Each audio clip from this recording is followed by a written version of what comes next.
Hey Go family, what's going on, and welcome to today's Zoom call with Jack Canfield, the Success Principles. My name is Kas, I'm Director of Business Development here at Go, and guys, I'm really excited for today's Zoom call with Jack. He's well known as the #1 success coach around the world. He has coached many celebrities, athletes, and thousands of people around the world. So we feel very privileged to have him today here on the call with us. Guys, please make sure you take notes.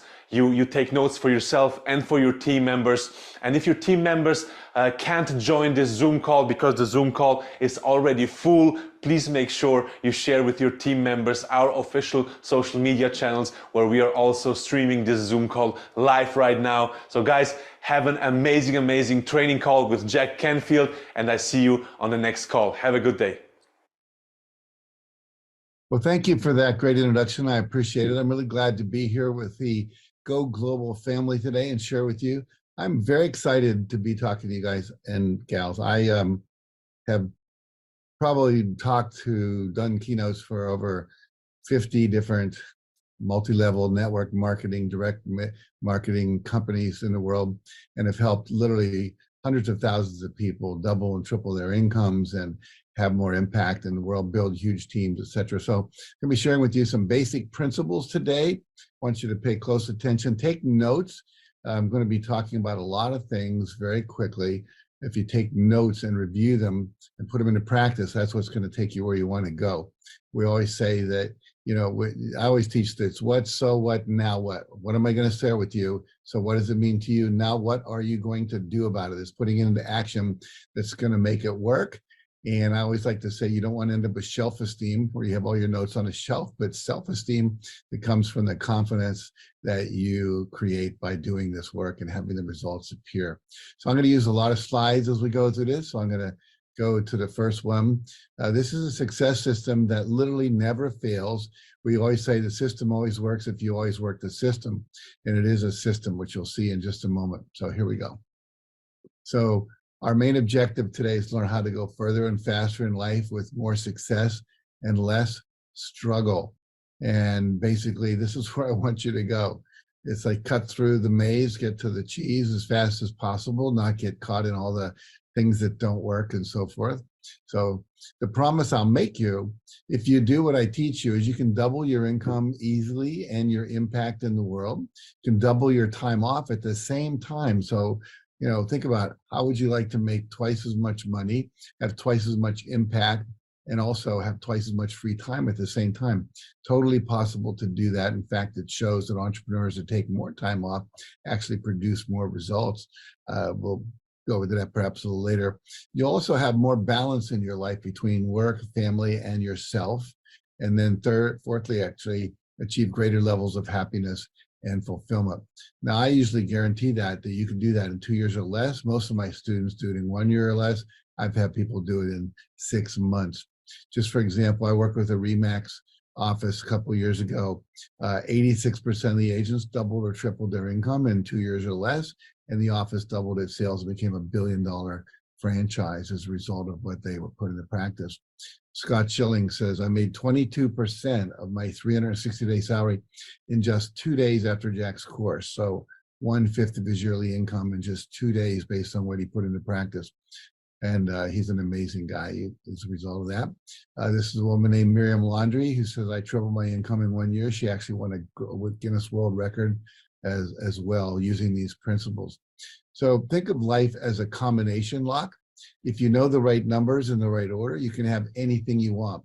The challenge is most people don't have all the numbers. You're working really hard on the ones you know and you're doing it, but still not getting what you want, because if you're missing one number, the lock won't open. Also, if you have the numbers in the wrong order, the lock won't open. And so a lot of you are doing the right thing, but you're not doing it in the right way, in the right time, in the right order. And so basically what I want to share with you today is just some of it's mindset work, some of it's other kinds of work, as you'll see as we go through this. Now, if you know the combination to the lock, it doesn't matter if you're black, white, young, old, male, female, live in Paris, Texas, or Paris, France. The reality is that this stuff will work for you. College degree, no college degree, it's irrelevant. You all know people that can open a combination lock, doesn't matter anything about race, gender, age, education, and so forth. All right, I'm going to be sharing with you the principles from a couple of books here. I wrote a book called The Success Principles, based on 30 years of my experience teaching this work. And then also the Success Principles workbook, where I take 17 of the principles, take you very deeply through. I wrote the foreword to 2 books in the last couple of years. One's called Homeless to Billionaire by Andres Pira, who literally went from homeless at the age of 19 to a triple billionaire by the age of 39, living in Phuket in Thailand. And then also Raphael Badziag, who interviewed 21 billionaires and distilled the 20 principles of wealth and success, which I'm going to be sharing many of those with you today as well. So these are universal principles that, when applied correctly, produce amazing results. So if you want to go deeper, you can always look at those books later. All right. So just to take Andres Pira, for instance, he was 19, living on a beach in Phuket, homeless, and talked to a friend in Sweden, said, you know, I'm homeless, can you send me $100? That's where he was from, Sweden. And the guy said, why would I send you $100? You were never that good a friend, but I will send you a audio version of a book you can listen to on your phone. It was The Secret. He read that book. I'm in that book. He then got a copy of my book as well, started applying those principles, and now he runs 19 companies as a result of that. Within 3 years, he had his own business going. So again, I just want to confirm with you that this stuff works. So take notes. First principle, take 100% responsibility for your life and your results. Now, you've probably heard things like that before, but notice it says 100%. It doesn't say 99%. How would you like to be married to someone who's 99% committed to monogamy? You'd never know if today was the day they're going to cheat on you or not. And when you commit anything 100%, you no longer have to think about it. You know, you just act as if it's true, and you act 100% committed. I'm going to run no matter what. Doesn't matter if it's raining, snowing, I've got the flu, I'm going to get up and I'm going to go for a run. You don't have to negotiate that with yourself every day. It's a done deal. And so the same thing is taking 100% responsibility. Relationships, we usually go, well, it's a 50-50 deal. Problem is, when it doesn't work out, it's always the other person 50%. That's the problem. And the reality is that doesn't get you where you want to go. So 100% responsibility. We always say 99%'s a bitch, 100%'s a breeze. So make that commitment to 100%. And I want you to act as if you're 100% responsible. You know, most of us don't sit high enough in consciousness to know if we're really responsible if a plane crashes into our house. You know, the reality is, who knows? But the point is, if you act as if everything that happens to you, you are responsible for, I promise you, your life will dramatically and radically change. So we're going to delve into this for a few minutes. Teddy Roosevelt, great quote. He said, if you could kick the person in the pants responsible for most of your trouble, you wouldn't sit for a month. And it's true that we're creating, promoting, or allowing the results and the experience, the wealth, the happiness, the health, etc., that we have. So write this formula down. This underlies everything I'm teaching you today. E plus R equals O. What that stands for is our events in your life. You then have a response to that event, and that produces an outcome, which you call your income, your health, your happiness, the quality of your relationship, how many people are in your organization, you know, how many people you're signing up, what's going on in terms of everything in your life. They're all outcomes of how you responded to an earlier event. Someone offers you a piece of cake, you eat it. The event is the cake, the response is you eat it. The outcome is maybe you put on a ½ ounce on your body. Different response, you don't eat it. Outcome, you don't put on the weight. So everything that happens to you is simply an event. We make meaning out of the event. We can make a positive meaning, like everything in the universe is happening for me, not to me. Or we can make a victim response, you know, why me, God? Why does it always happen to me? So we want to unpack that so we end up in consciousness of empowerment rather than a consciousness of victim. Unfortunately, what most people do in life when they don't get the outcomes they want, instead of changing their response, which would be the intelligent thing to do, what they do is they blame the event. Blame the event. We blame all these things out there in the world. Your power is in changing your response instead of blaming, instead of complaining about things.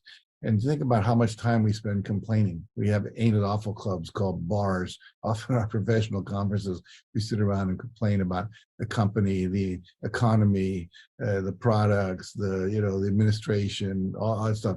And the reality is, that doesn't get us anywhere. Complaining and blaming are responses that don't produce new outcomes. So it leaves you powerless. So your power, as I said, is in your response. The word responsibility means the ability to respond, to change your response, keep experimenting with new responses till you get what you want.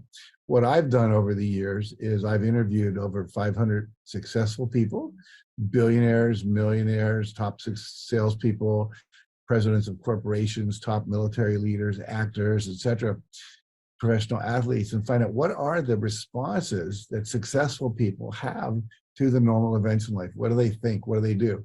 And we can learn to do that. And that's what today is about. So think about this. 2 + 2 = 4. 2 + 2 will always equal 4. Event is 2. Your response is 2. You will get 4.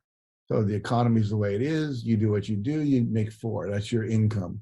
But what happens if you want to make 5? If you want to make more money, you've got to do something different. If what you're currently doing would have produced more, then more would have already showed up. So you've got to do new things, learn new behaviors, learn new skills, get out of your comfort zone, try something new. That's why you come to conferences.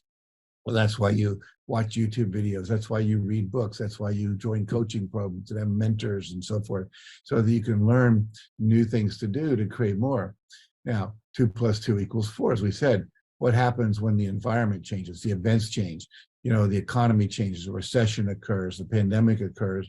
What happens is now we got to do more than 2 again just to stay even. So we've got to do 3 to get to 4. And then what happens when the economy does 0? We almost went into a debt default. And so the reality is we've got all these issues going on that happen, recessions and pandemics that occur and so forth. So along comes coronavirus, kind of like a 0. We're all locked in. And so we have to do something radically different. If you were in the real estate world, all of a sudden 5% interest rates for loans, and then 7% if you wanted to, borrow money from the Fed and so everything's going up. So as those things change, we have to change in response to it. AI is now changing everything as well. There's bad parts of that, there's good parts of that. So we have to keep adapting. Successful people are the ones who are the most able to adapt to the changes that are quickly occurring in the world. So again, response, changing our response. Now, every adversity carries with it the seed of an equal or greater benefit. Think about this. Napoleon Hill, if you've not read Think and Grow Rich, run out and buy it. It's one of the greatest success manuals ever written. And Napoleon Hill said, every adversity, every heartache, every obstacle, every failure carries with it the seed of an equal or greater benefit. When the pandemic happened, we didn't talk about getting back to the normal. We wanted to create the new better. All of a sudden, we're doing everything online. And now people are tuning in from all over the world. We have people from like 107 countries participating in workshops. And they didn't have to fly to LA or to, where I live in Santa Barbara, whatever, to take the workshops. They could come in from all over. So while there were often negative things resulting in that, we all had to re-scramble and redesign things. There was also benefits. So whatever's going on in your world right now, think of it as the opportunity to develop new strengths, new skills, new attitudes, new tools, if you will, new responses to get to where you want to go. So let's just look at blaming for a minute. You've got to give up all blaming. Think of the things we've blamed in the last couple of years: the economy, high prices, the banks, the pandemic, the president, whichever one you don't like the most, the prime minister if you're in another country, Congress, government, Putin, the liberals, the conservatives, the media, the traffic, other countries, immigrants, competitors, new regulations, our partners, our team members below us, our team members above us, our upline, whatever, the company, our parents, our husband, our wife. If only my parents hadn't been alcoholics, if only my wife supported me more, if only she understood this business, if only the children, blah, blah, blah, blah, blah. All those things, when you're blaming them, are responses that don't work. It leaves you in a state of victim consciousness. And we want to know that there are things outside of our control that you can't really control most of those things. So you're wasting your time talking about them, thinking about them, focusing on them. In fact, you'll create more of having those things which you don't like about it by focusing your energy on it. We know from the law of attraction and psychology and the way your subconscious mind works. But the more you focus on what you don't want, the more you get what you don't want. So you always want to be focusing on what you do want. And we'll talk about that in a minute. Got to give up complaining.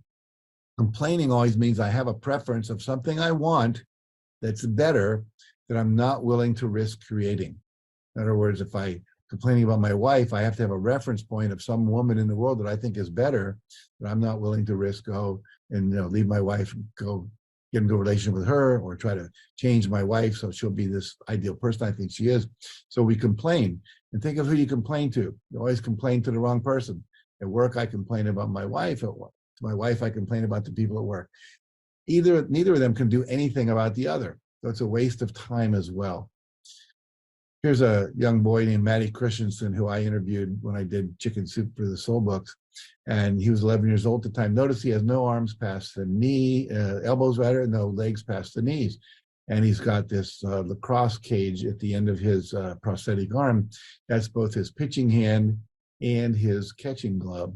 He was the pitcher on his Little League team at the time, and they went to the state finals in New York and came in second, with him as the pitcher of all the teams in the state of New York, which were there many, many, many, many. And one of the things that was interesting about him was his attitude, which is so critical. He said, it's not an obstacle, it's simply a problem to be solved. You thought of everything like that, simply a problem to be solved. How can I get a creative solution to this? He said, you have to give up all your excuses, and you have to become solution oriented. Anything we're ever asking is, what is the solution to this? How do I get to where I want to go? And I love this thing. You have to give up making all your excuses, because you can either make 1 million excuses or you can make $1 million. It's the choice is yours. You can't be doing both. It won't happen. I want to go back to blaming and complaining for a minute.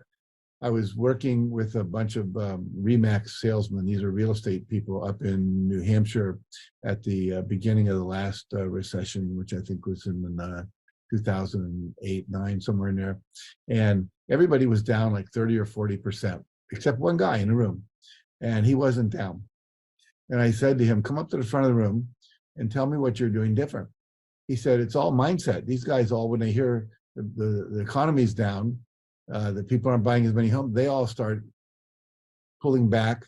They don't make as many calls. They don't hire as many support people. They don't take as many ads. They start thinking it's going to get bad. He says, my belief is no matter what the economy does, I do incredibly well. So it starts with your attitude, it starts with your belief system. Your belief is very, very important, because your actions will be in alignment with your beliefs. And your actions also tell the world what you believe. And so they reinforce each other. You don't have a belief if you're not acting on it. If I tell you there's a diet that works and you're not doing it, it's because you don't believe it would work for you. If you believe it would work for you, you'd be doing it. So your action is a reinforcement of the belief to both the world itself and your subconscious mind. And for those of you that are team leaders that have people below you, your actions are a model. What you're doing is actually telling other people what you believe, and it's inspiring them or expiring them, depending on what you do. I want to show you why most people get stuck and they don't move. There's a number of reasons, but here's one. I want you to fold your hands like this, that you see on the screen. Go ahead and fold your hand. Notice which thumb is on top, your left thumb or your right thumb. And then what I want you to do is unfold your hands and then fold them one more time. What thumb's on top, right or left? And it's going to be the same thumb. It's called a habit. You do that the same way every time. Now, what I want you to do this time is unfold your hands and move all your fingers up a notch so your other thumb comes up on top. So don't just move the thumbs, but move all the fingers a notch so the other thumb ends up on top, the opposite of your normal way. How's that feel?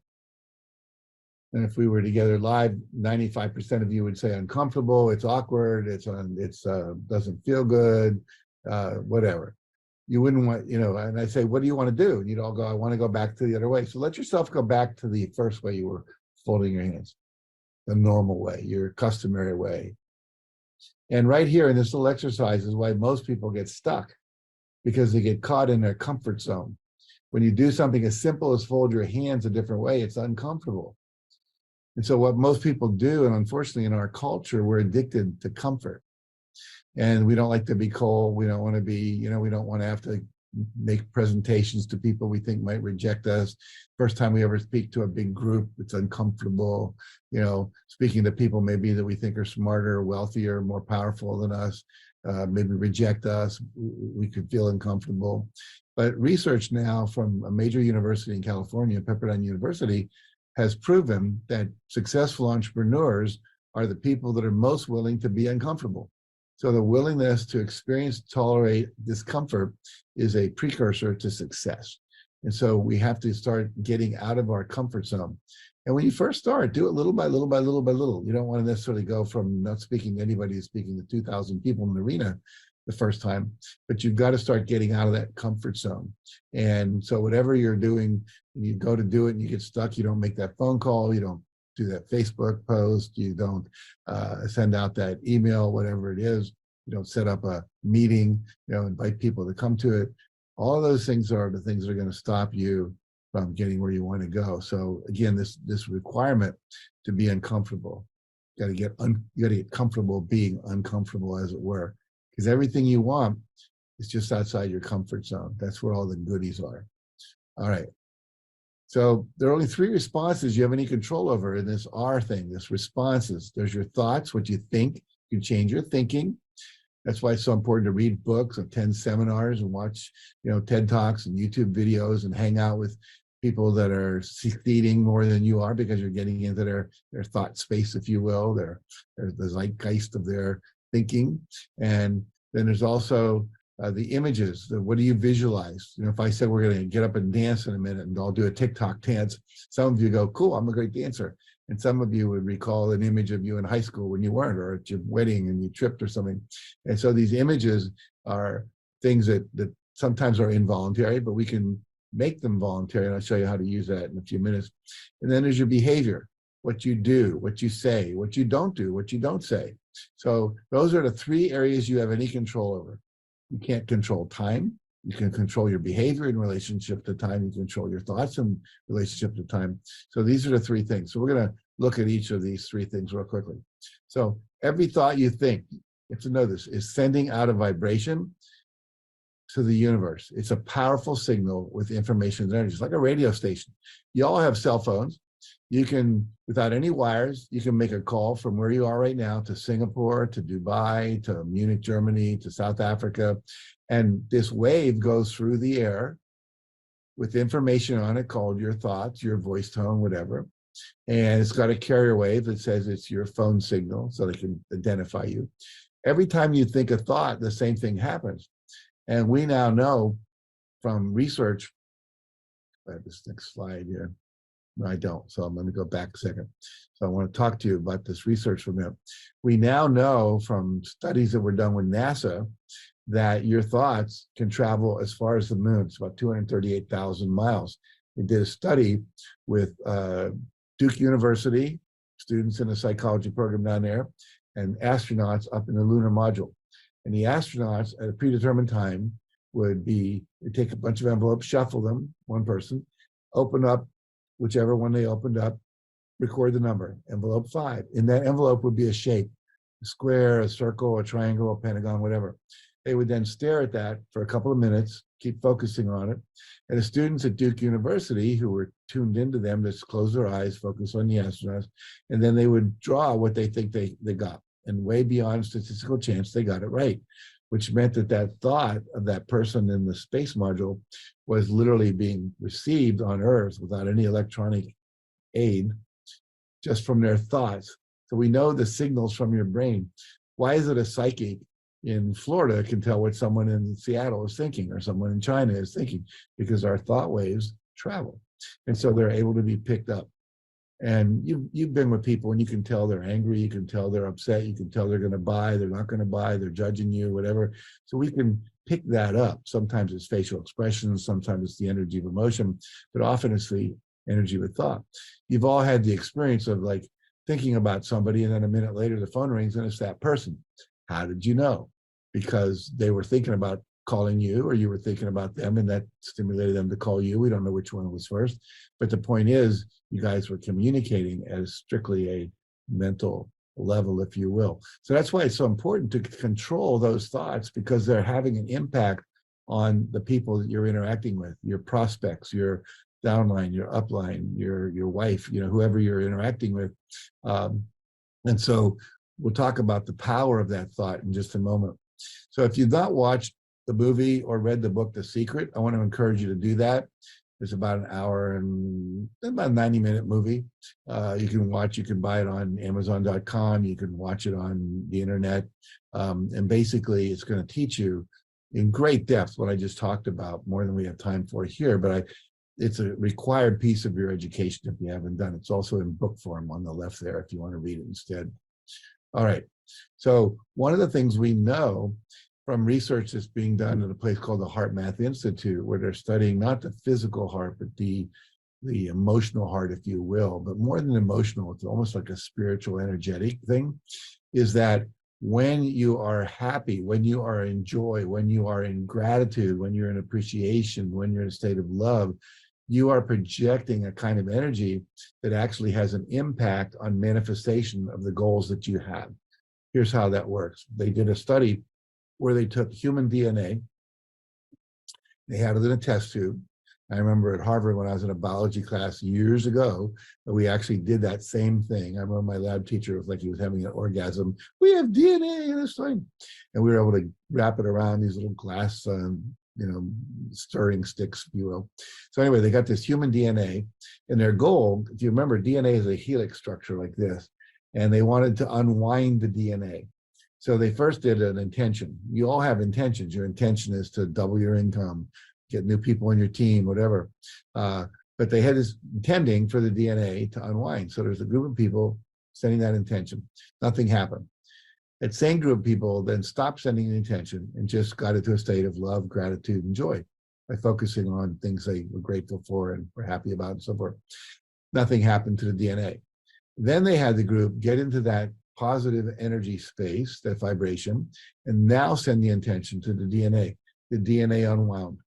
Then they had them wind it back up again. But they had to have both the gratitude, appreciation, love, and joy happening at the same time as the intention. So we now know, and you'll read some of the books that are out there, like Think and Grow Rich, where they talk about the first thing you have to do is have gratitude for what you already have as you begin to think about what you want to manifest. That's why we see so many people today talking about gratitude exercises, talking about being grateful, having a gratitude journal, focusing on appreciation, meditating on the things that you're grateful for, making a gratitude list, etc. Carrying a gratitude rock in your pocket to remind you to be grateful. So these are all things that are supportive of you in manifestation. So before you think about, focus on, intend, talk about, motivate your team, whatever, what you want to do is make sure that you're in a state of gratitude. Hang on one second. I have something happening there. There it goes. All right. So good. A little digestive energy. All right. So gratitude, really, really important. So one of the things I'll recommend to you is every day in the morning, take a minute or two and just make a note of the things you're grateful for, but feel the feelings as well. Don't just make a list without any emotion attached to it. And the second thing is you have to decide what you want. So we have to be clear. What is our intention? What's our vision? What are we calling success? And so we know that when you focus on the what consistently, and I'll show you how to do that in a moment, the how will show up. Many people won't let themselves want what they want because they don't see how they can get it. Well, the how will show up out of the right focus, doing the right thing in the right way, the right order, as I said earlier, on the what. You all have what we call an inner GPS. In your car, your smartphone, you have a GPS. It's called a global positioning satellite. You have one in your own mind, it's your subconscious mind. I like to call it your goal-producing system. Goal-producing system. I was listening to a podcast about 4 days ago from a guy named Vishen Lakhiani. He took his business from 10 million a year to 100 million a year in about 4 or 5 years. And he was giving a seminar on the techniques and principles for how to do that. And one of the things he talked about was to make sure you spend 2 hours a week Focus on learning something new that's going to make you better at what you do. Learning better sales skills, closing skills, copywriting skills, social media skills, etc. Learning about your product more, learning about demographics, whatever it is, but there's things to learn, reading books, taking a seminar, watching a webinar, whatever it might be. And the other thing he shared is you want to take 1/10 of your income. This is techniques from billionaires, by the way, that he's working with. He had a couple billionaires be his mentors. And take 1/10 of your income every month, put it in an account. So if you're making $10,000 a month, that's 1,000. And that goes toward putting you in places where you can learn more and also where you can hang out with people who are performing at a higher level. Remember Jim Rohn's famous motivational speaker, his great quote that said, "You are the average of the 5 people you spend the most time with." And so he talked about spending $40,000 to go spend a week at Necker Island with Richard Branson for this seminar. And now many of those people are his friends and he gets invited to come to their islands for free. But because he invested that money, he put himself in a new network. Remember, your network equals your net worth. So the more you're networking with people above you, we always say you want to be working with people that are networking with people that are above you. So if you're making 100,000 a year, you want to be hanging out with people making 250,000 a year, $500,000 a year, whatever. If you're making 50,000 a year, you want to be hanging out with people making 2 or 3 times that. So always be working your way up, if you will, to hanging out. It's a natural thing. First graders naturally want to hang out with the second, third, and fourth graders. Your little brother always wanted to hang out with you, and you always wanted to hang out with the people that were older than you, and you wanted your little brother to go away. So it's a natural thing, but make sure you commit the time and your resources to growing yourself in that way. I love General Wesley Clark. I interviewed him for my book. I interviewed over 75 of the most successful people for that book, The Success Principles. And he said, it doesn't take any more effort to dream a big dream than it does to dream a small dream. So think about that. You don't have to scrunch up your face more. You don't have to burn more calories. Neurons don't have to fire harder or anything like that. You just simply make a decision, put a letter 0 after it. That's what I want. So never let your knowledge of how or lack of knowledge of how get in the way of what it is you want. Give yourself permission to dream the dream you have. Let yourself dream big. Richard Branson, who I had the fortune to meet, said, if your dreams don't scare you, they're too small. So they should make you a little uncomfortable, not freeze you so that you don't take any action, but basically, again, we're stepping out of that comfort zone. So it's uncomfortable. But if the dreams are too small, then you're comfortable. That's not going to get you where you want to go. So give yourself permission to actually want what you want.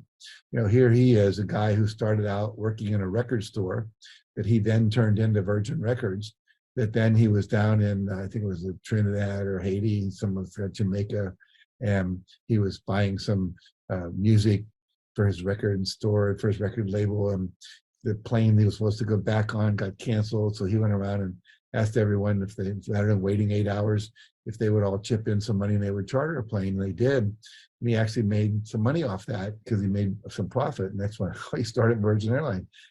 And now what does he have? Virgin Galactic Airlines, right? And he's got Virgin Galactic rocket ships, and here he is having just come back from landing the first Virgin Galactic flight. So again, 51 companies that he owns now. Started out as a $8 an hour employee at a record store. So if he can do that, you can do that. Think big. So once you get clear about what it is you want in a big general sense, I want to double my income, I want to be a certain level in this company, etc. And you've got to use the power of goal setting to get you there. Most of you know that. So I want to work with you today to create what we're going to call a breakthrough goal. A breakthrough goal. So we're going to leave here with that. And a breakthrough goal is a goal that would quantum leap, and notice the words quantum leap, not like 20% increase in your downline or 20% increase in your income, but quantum leap, like 2x, 3x, your personal or professional success or the success of your organization, and that will require you to grow to achieve it. I'll say that again, it's a goal that would quantum leap you. I'll give you some examples in a minute, and also require you to grow to achieve it. So here's some breakthrough goals from people in the past. Create my own 5-minute radio show.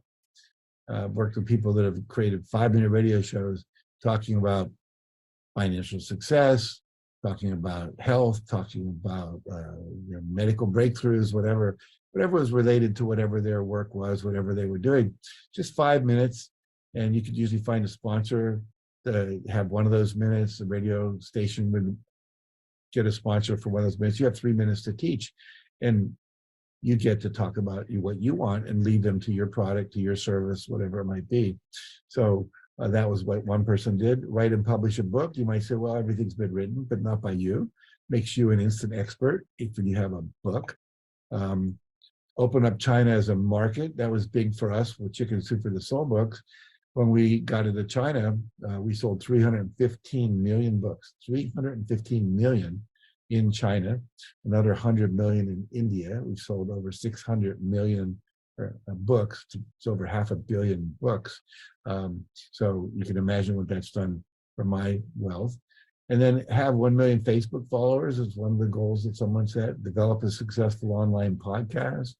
Have 10,000 people in my downline. It could be 20,000. I have a friend who's in an essential oil company. She has 300,000 people in her downline. She makes $1 million a month. Double, triple, or 10 times your income would be a breakthrough goal. Have a client like Apple, Google, Facebook, Uber. So you get the idea. These are not minor goals. And we're going to have you set a breakthrough goal in just a minute.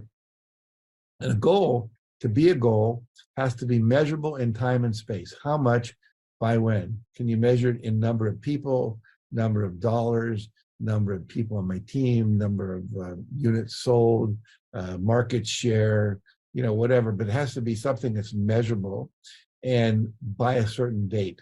So I'm going to ask you to set the date for this goal to be 1 year from today, so basically 1 year to achieve this breakthrough goal. And I'd like to increase my income. Who wouldn't? That's a nice intention.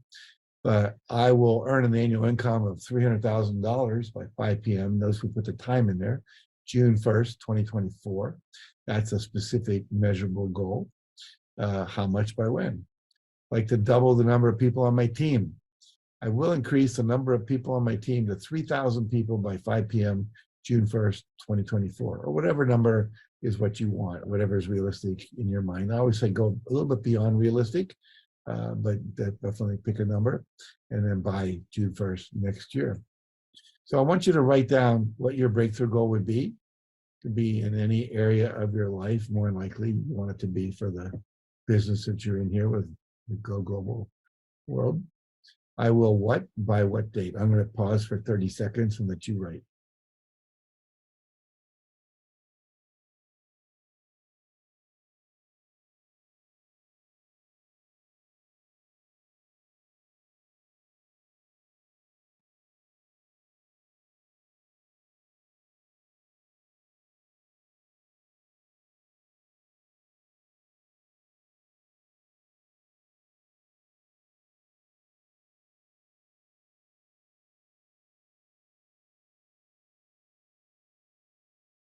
Okay, good.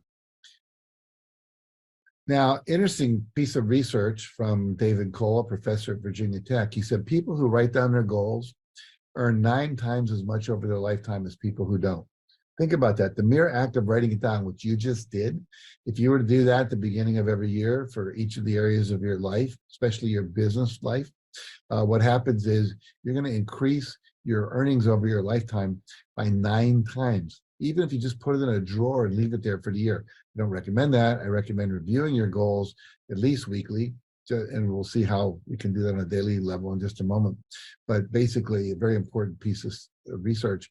And then Gail Matthews up at Dominican University in San Rafael, California, did a study with 250 people, and she found out that everyone had to come up with a goal. The first group they didn't write their goal down. Only 43% of those people acted on their goal and had any kind of success with it. The people who wrote their goal down, as you just did, 60%, so 17% improvement in achievement. People who wrote action steps out, again, 7% higher than those who didn't write their goals down. I have a theory why it's only 50%. Sometimes when people write down their action steps, they then get locked into them and they don't see the emerging opportunities that occur, the things that new ideas that show up because they're so locked in with their laser focus. But who knows? That's just my theory.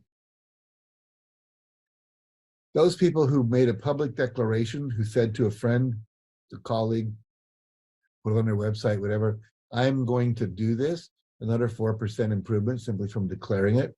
And then up to 76%, which is a 33% improvement from the first thing. If they gave a progress report to a coach, to a mentor, to a mastermind group, to an accountability partner.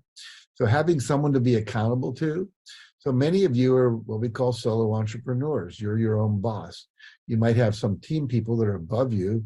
However, if you're not accountable to them, if you're not checking in with them and giving them daily or weekly reports on your progress, your activities, your sales, your enrollments, etc., then more than likely you're not getting the value of these progress reports. So again, we talk about the importance of having an accountability partner, and that can be someone else that's at the same level as you.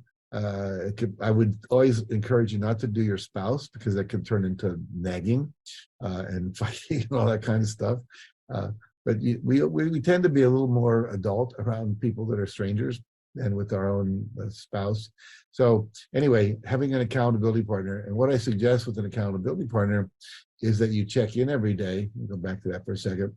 You check in every day, and what happens is you want to make sure that there's a couple of things you do when you call your accountability partner. Get word back up there again. So what happens is, well, we'll leave it there. What happens is you want to have a daily call 5 days a week, preferably in the morning before your day starts, and you're going to commit to 5 action steps, telling your partner, these are 5 things I'm going to do today to forward my breakthrough goal. I'm going to call 5 prospects. I'm going to call 5 people on my team, or I'm going to call 2 prospects and 3 members on my team to motivate them, or I'm going to talk to the person that's upline to me to get some coaching. Or I'm going to watch this YouTube video about, sales closes, whatever. But actions that'll get you where you want to go. You want to commit to 5 a day minimal. And then the next day you report in, did you do those 5 steps? So now you've got an accountability partner holding you accountable to doing the actions to get you where you want to go. And I'll tell you, if you are saying 5 days in a row, I didn't do it, it gets really uncomfortable. So by Friday, you're going like, I better just get that done. It's embarrassing to have to say I didn't do it again. And if you didn't do it, then you want to start looking at what's the fear that's coming up, what's the limiting belief that's coming up, what's the discomfort that's coming up that you need to move through. Is there a way you can support each other through that? All right. Next principle, believe it's possible. Now, belief is a choice. You can choose to believe anything. Think about it. You probably believed in Santa Claus for 5 or 6 or 8 years of your life. And the reality was it was a belief. And sometimes we go, oh, belief wasn't true. But that belief added a lot of joy, a lot of behavior to yourself that was fun. And so what happens is we can choose to believe anything. And what you want to do is, what are the beliefs of successful people? Successful people believe they can learn anything. They can build teams. If they make a mistake, they'll figure out a way to correct it and keep moving on. They have what's called a growth mindset rather than a fixed mindset, meaning that they don't fail and then go, that means I'm stupid or I can't do math. It means there's something I need to learn. And so these are all choices that we can make. And so study the beliefs, read the books of successful people, autobiographies, all these help books that teach us about positive beliefs. And so I want you to act as if that you have the ability, that you can do anything you want, that it doesn't matter what the economy is doing, doesn't matter where you live, doesn't matter where you grew up, doesn't matter who your current network of friends are, that you can actually go out there and make a huge success in the world that you've chosen to play in. I love Sarah Blakely, who founded Spanx. She just sold her company for hundreds of millions of dollars. Took all of her employees, gave them $10,000 each, bought them all a ticket to anywhere in the world for 2 people. Very, very successful lady, billionaire. And she says that mindset is the single most important thing you have as an entrepreneur. Work on it daily. And that's the real line, work on it daily. How do you do that?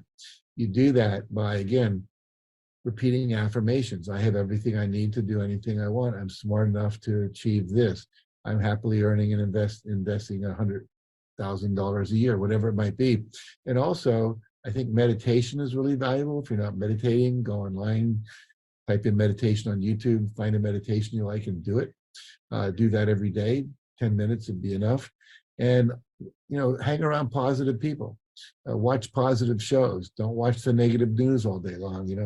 You are taking in negativity, you're going to be negative. You're taking in positivity. When you're exercising, be listening to podcasts rather than watching the negative news, etc. Okay, so Napoleon Hill, back to Think and Grow Rich. He said, whatever the mind can conceive and believe, the mind can achieve. Well, you just conceived of a goal. Now you have to choose to believe it's possible. And if you choose to believe it's possible, your subconscious mind will start to come up with solutions for how to make that happen. 2 studies, one done at Stanford, one done at Harvard. They found out that aptitude, it was not as important. Aptitude being your ability, your skill sets, your natural talent, was way less important for success than your attitude. 92% of success, attitude, 8% aptitude. Harvard, 15% aptitude, 85% attitude. But both studies showed that your attitude, your belief system, how you approach things, way more important than where you started from in terms of your natural abilities. Anything can be learned and applied. So I want you to believe that whatever you're setting out to do is possible. I love this quote by Muhammad Ali. He says, impossible is a big word thrown around by small people who find it easier to live in a world they've been given than to explore the power they have to change it. Impossible is not a fact. It is an opinion.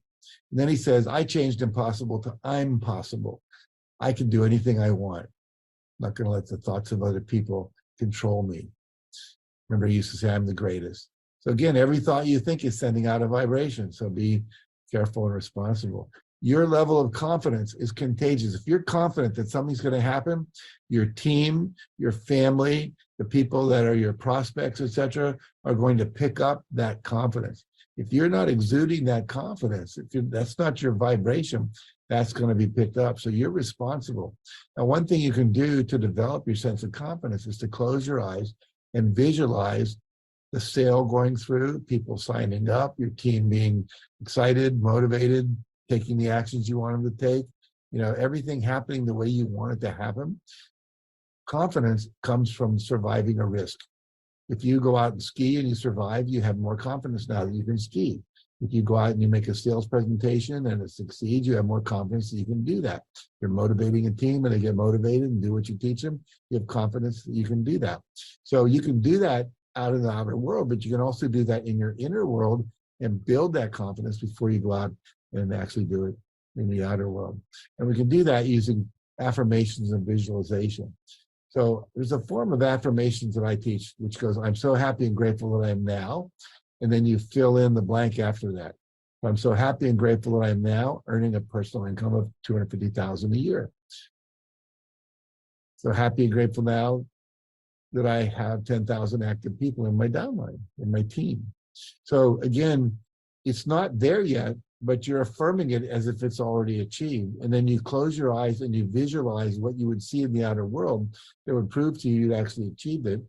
Like the bank account, your statement in your checking account, your IRS form that you had to turn in at the end of the year with your income, or all your team looking at you in a ballroom somewhere where you've gathered together, etc. And the idea being that this is programming your subconscious to come up with the creative ideas to make it happen, but also to affirm to you that it's possible, and also to then start sending that information out through what we call the internet, your vibrational message that your mind's sending out to the world. So I want you to use affirmations daily. In the morning when you first wake up, have a couple affirmations for your business and for your life. Do it again right before you go to bed. These are the 2 times your brain is most, let's say, programmable, because you're in that alpha brainwave state. I created one year called I'm so happy and grateful that I'm now working with people in positions of power to create a better world. And that year I was invited to the White House for lunch And I got to go down to where the president does the you call them press conferences. And I got to pretend I was the president, pointing out, to Jim Acosta from CNN and saying, what's your question? I got signed autograph from the president and so forth, picture and everything. So again, as you affirm these things, they become real. So I'm so happy and grateful that I am now. What I want you to do is to go ahead and let's write your affirmation down, then I'll tell you a quick story about my own success with that. So I'm so happy and grateful that I am now what? What would be an affirmation for your breakthrough goal?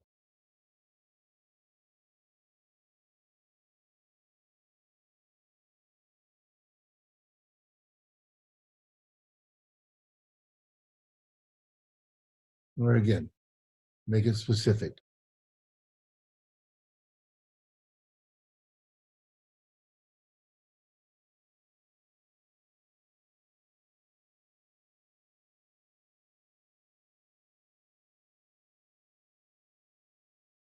Okay. So quick story. I had one. I'm so happy and grateful I'm now earning a personal income of $100,000 a year. This is when I was making $8,000 a year. I was a high school teacher. I was taking some seminars on how to be more successful. And my coach recommended I create a breakthrough goal. So 100,000, I had no idea how to do that. But I made a $100,000 bill, not like there's a real one you see on the screen there. I took a $100 bill, projected it up on a big piece of paper, added some extra zeros, put it on the ceiling of my bedroom, and every morning I wake up, I'd repeat my affirmation, I'd see the $100,000 bill, and I'd close my eyes, and I'd visualize having a $100,000 a year lifestyle. And I had this book I'd written back then. I was a teacher, and I was also training other teachers as 100 ways to enhance self-concept in the classroom. And I was making 25 cents as a royalty for every time that book got sold. And I figured, wow, how could I, well, I was doing the affirmation, I was visualizing this lifestyle, and then I was in the shower one morning about 30 days later, and I had this $100,000 idea. If I could sell 400,000 copies of my book, I would make $100,000. And so I started thinking of ways to do that, and ways would start to come up to me, and started a little mail order bookstore with one book, started taking ads, started selling other people's products that developed self-esteem. I had 2 high school students coming in after school, sending out books, and we started taking ads in magazines, and I was also consulting on the weekends, teaching teachers how to do this.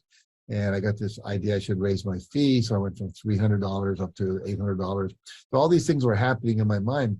And at the end of that year, I didn't make 100,000. I made 92,325, but that was like 12 times more than I had earned in my life ever in a year. And I went, wow, this stuff works. And so then my wife says, do you think it'll work with $1 million? So I created a new affirmation, causing $1 million royalty check for my best-selling book. And then I had a book come out called Chicken Soup for the Soul, changed my affirmation to $1 million royalty check from Health Communications, who was the publisher. And here you see a check written to me for $1,130,328.35. That represented 1 quarter's royalties, 3 months royalties. That year I made $6 million in royalties. So again, these things work if you work them. I already asked you to write yours down, so we'll skip over that. But you want to post your affirmations where you'll see them, put them on 3x5 cards, put them on your refrigerator, put them on your bathroom mirror. Because it's easy to sit in a seminar like this. It's hard to remember to do it. So what you want to do is remind yourself, the word remind, bring your mind back to that. And then you want to repeat your affirmations. I recommend 3 times a day, first thing in the morning, at night, and then visualize your successes already achieved. One of the guys at West Point, he's their mental toughness training person at the United States Military Academy, has a technique he teaches people, which is have your main affirmation. Every time you walk through a door, say your affirmation. So you go to the bathroom, you come out of the bathroom, you said your affirmation twice. You go to work, you come out of work, you go to your car door, etc. It's just a little way to keep your mind focused on your affirmations. All right. So I'm going to recommend something called the Hour of Power. This is something the billionaires did. I talked about. They all meditated every day. Even this 81-year-old Chinese guy who makes more windshields for cars than anyone in the world. 20 minutes of meditation. And that's when you want to visualize your goal is already achieved. You close your eyes, you look out at the world, what would you see if the world already, if you'd achieved your goal, you say your affirmation, do your gratitude exercise, then 20 minutes of reading or audio learning, and then 20 minutes of physical exercise. High intensity interval training, if you don't know what that is, research it, HIIT. That's the best way to get the most exercise in the least amount of time. It energizes your body. It energizes your thinking, gives you more stamina, and it'll make you have more energy. We did a program for a high-tech company in California where only 5% of the sales force was currently meeting their sales quota. And they hired me to come in and said, okay, motivate every salesperson to meet their quota. So we did a little workshop like we're doing here. But the thing that really put it over the top was this company, being a tech company, had TV sets all down the hall. You can see an older version here, and down the hall, a more digital, modern version. And what we did, we recorded just a very short 2 to 3 minute video of people. They had a sales, what should I call it? A sales reward. If you met quota, you got to go to Brazil, to Rio de Janeiro. So that was the sales, award, if you would, for meeting quota. But only 5% of the people were meeting quota. And so what we did was every hour on the hour, we showed a video of being in Rio de Janeiro, being on the beaches, having a good time. This famous statue of Christ up on the hill. And people would see this every hour on the hour in this company whenever they were there. And as a result of that, what happened is that every salesperson in that company exceeded their quota by at least 10%. Why? Because they were constantly focusing on the vision of the goal being already completed. I can't stress that enough. So important. So make sure you close your eyes every day. Just create a little movie in your mind, visualize it. Even if it's vague, you're not like an eidetic visualizer that looks like a 3D or 5G movie. Just do it as best you can, and that's all it takes. That'll make it work. Power of a team. There's a guy named John Hagelin, PhD. He's in the movie The Secret, in the book. He's a Harvard PhD in quantum physics. He says the power of a force field generated by an intention is the square of the number of people holding the same intention at the same time. This has been scientifically proven. If there's 2 of you holding the intention, the power is 4. If there's 100 of you holding the intention, the power is what? 10,000. If there's 1,000 of you holding the same intention, the power of that force field is 1,000,000. So if you can get your entire team to be holding the same intention for all of you, what happens is that intention is so much more powerful in terms of its intervention, if you will, into people's brains and also into the manifestation of that happening out in the world. We jump ahead here to a couple slides that I want to make sure we get to. So you're in the business of asking people to join you. And so one of the action steps that's required, and we talked about your thoughts, your images, your behavior. So asking is a major behavior. We've got to ask, and we run the risk of rejection. So I love this cartoon. It says, I'm going to order a broiled skinless chicken breast, but I want you to bring me lasagna and garlic bread by mistake. So again, asking for exactly what we want. My book, Chicken Soup for the Soul, was rejected by 144 publishers over the course of 14 months. That's a long time.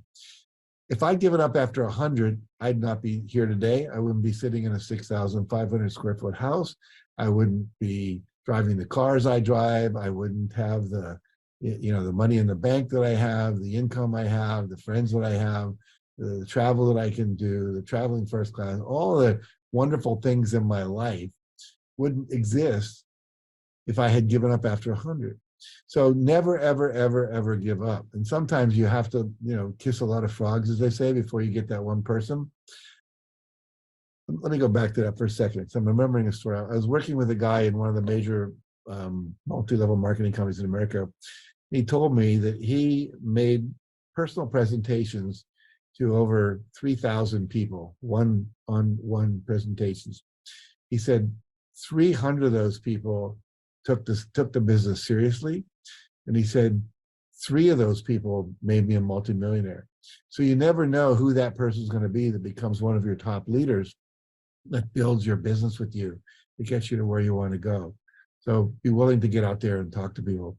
Question I learned that's really, really valuable, that changed everything for me, that I want to share with you, is what would have to happen for you to say yes? So when they say no, ask them, well, I'm just curious, what would have to happen for you to say yes? And quite often they'll tell you. And if they tell you and it's something you can make happen, then do it. In our case, our publisher that finally published us said, I'd have to know I could sell 20,000 books. And so we went out with a form that looked like this. It said, I promise to buy X number of copies of Jack's book. And we put that on every chair of every talk we ever gave. And then we collected them, and we had 20,000 promises to buy. We took those in a banker's box and said, here. And he said, okay. And so that question of what would have to happen for you to say yes changed everything in my life. So use that question. It's a very powerful question, if you will.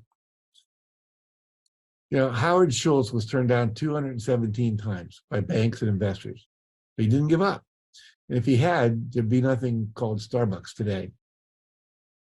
He now is worth $3.9 billion, has 30,000 Starbucks stores in 80 countries, but he had 217 no's from banks and investors before he got a yes. So again, ask. And as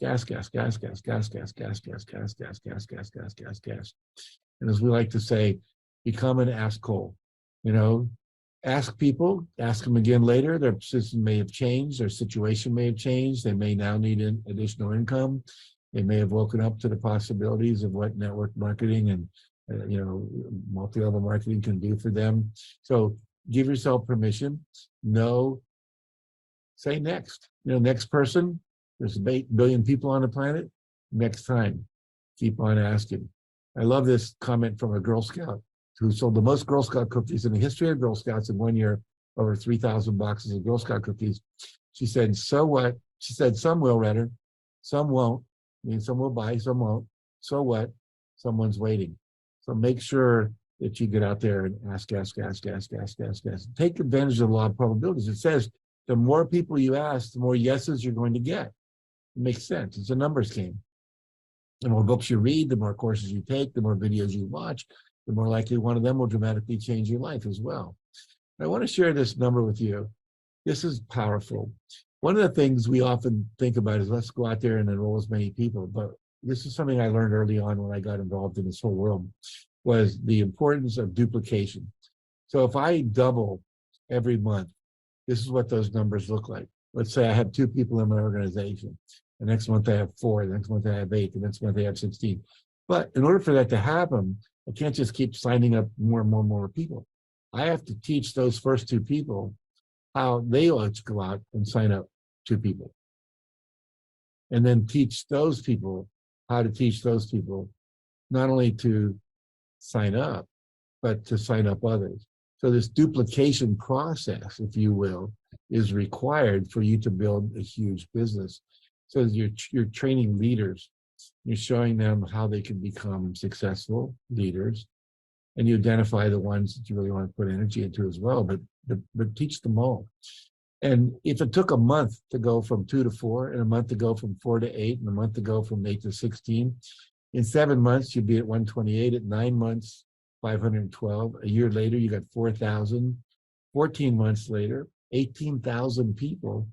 And in 16 months, which is basically just, about a year and a half, you've got 73,000 people in your organization. Now, that may sound unrealistic to some of you, but that is realistic, and I know people who've done it. But it focuses on education and training and support and mentoring and coaching and third-party calls and all the work you have to do to help them get there. But it's possible. I want you to think big and know that it's possible to do it. If you start to feel the fear and do it anyway. Don't let that get in the way. You share 1 or 2 last slides with you here. Practice persistence. Never give up. Never give up. Remember, 144 rejections. Didn't give up. Michael Jordan, cut from his high school basketball team, came back the next year. J.K. Rowling, Harry Potter, turned down 12 times. She now makes 203,000 pounds a day from licensing from Harry Potter. Oprah Winfrey, fired from her first TV job because they said she couldn't interview people, didn't know how to interview people. Now, Bill Gates said something so powerful I want you to get, and we'll start to end with this. He said, most people overestimate what they can do in 1 year and underestimate what they can do in 10 years. So I would change that to underestimate what they can do in 3 or 4 years. But the point being that that first year, you may not get to the level that you want to. And often people give up because they don't have that overnight success. But if you keep doing the principles over and over and over, and you keep working them and you keep learning from them, you ask for feedback, you respond to the feedback, you persevere, what'll happen is all of a sudden that hockey stick curve takes over, and all of a sudden you're amazing. You're amazed at what you did. The Chicken Soup for the Soul, first year, 800, what do we sell? 800,000 copies. And then the next year it was 1 million. And then the next year it was 13 million. And then it kept going up to where we sell, literally 50 million books a year. All right. So never give up. Think long-term as well as short-term. Probably heard this, you got to learn more to earn more. I'd love to invite you to come to my website, jackcanfield.com, learn more about the opportunities we have in terms of courses, books to read, online seminars, and some live seminars and so forth. If you want to get our books, go to amazon.com and read more about everything we talked about. And also, we have this free 10-day transformation. Just go to jackcanfield.com/transformation, and you can get a free, it'll be a digital download, it'll be about a 3-minute video and a challenge for that day, a technique that you're going to apply that day for 10 days in a row. You'll be doing that. And I promise you in 10 days, it will transform your life. I had one of my friends said, he's now my friend, he watched that 10 days and he said, I made $1 million that year, more than the last year, simply from doing what Jack taught me in the 10-day transformation. So take advantage of that. And this cartoon says, oh crap, was that today? So all the things you'll be learning now and after I talk, put them into practice. Now's the time. Don't wait. Don't miss the boat. Apply what you're learning today. All right. So I want to thank all of you for inviting me and for the Go Global family for just the invitation to come share with you today. I really appreciate it. And I wish you the best for the rest of your time together. Thank you very much. Wow, guys, I'm just blown away. I'm really speechless right now. Thank you so much, Jack, for sharing with us. Thank you so much for providing value for the whole Go community. Guys, I hope you had a productive and an amazing call. I wish you guys an amazing, amazing end of the month. Make sure you push until the end of the month, until the last minute, the last second, and help your teams to get started, help your teams to create more volume, and help your teams to recruit new members. And also have a wonderful day. See you guys on the next call. Bye-bye.